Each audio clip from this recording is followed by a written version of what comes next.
In today's episode, Helena asks, what do you make of the Zoom AI kerfuffle?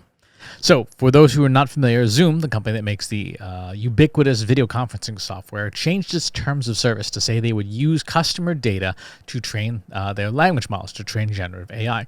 This, of course, created quite the firestorm of people saying it was a violation of their privacy and so on and so forth. Zoom then retracted that policy and altered it to be exactly the opposite, actually, to say from now on, we're not going to use customer data to train our AI. This raises a much bigger issue for pretty much every company. Pretty much every company, but especially companies that are in the tech space that provide tech services, are scrambling to have and find and gather up unique data sources. Here's why. Most of the large language models that are out there, like OpenAI's models, like the Llama family from Facebook, etc., these models are all trained on public data, which means that there really isn't a big competitive advantage for one company to use one model over another, right? If you were to take one of these models and tune it or train it on your company's proprietary data, the data behind the scenes, that could give you a competitive advantage. Your model might be better at asking and answering the kinds of questions and content generations that are unique to your business, unique to your way of doing things. So it's no surprise that we see companies like Zoom and many others saying, hey, we're going to do what we can to leverage the data we have access to make a model that works better for our specific use case. You can think about it in the video conferencing space, right? How many different companies there are in the video conferencing space, how many companies have all this transcription software of one kind or another, and could they use that knowledge base to get better at transcription, to answer questions, to predict the topic of a call, and so on and so forth. The company that leverages data the most smartly would be able to offer that as a service. Now, Zoom kind of went about it the wrong way.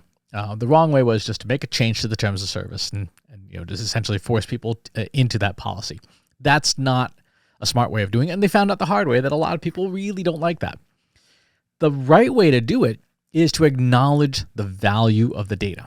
Right? If you are running a piece of software and you are collecting user data and you want to leverage it, ask users to opt in and maybe offer them an incentive, right? Say like, hey, we charge, $300 a month. We will knock $25 off your fee every month if you opt into this plan that allows us to anonymize and use your data to train some kind of AI service.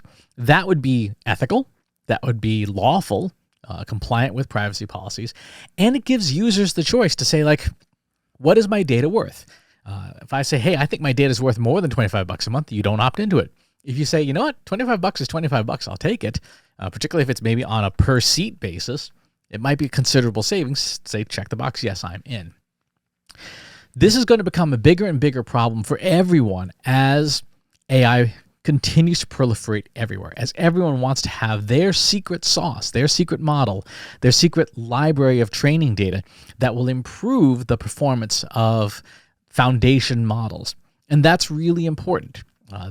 Again, you should expect this kind of strategic pivot, and not necessarily the way Zoom did it, but in general, companies saying, you know what, we need to get better at using this data. We need to get better at making use of the data to make our AI smarter for our company. And the companies that do that the best will have better AI that generates better results, that creates competitive advantage. So my thoughts on it, ask people, ask for permission, maybe incentivize participation. Definitely don't do it just by forcing everyone into it. That tends to never go well. But recognize that everyone and anyone who is aware of the capabilities of AI is going to want to do that and may even need to do that using customer data, using proprietary data sooner rather than later. Thanks for the question and thanks for tuning in. Talk to you next time. If you like this video, go ahead and hit that subscribe button.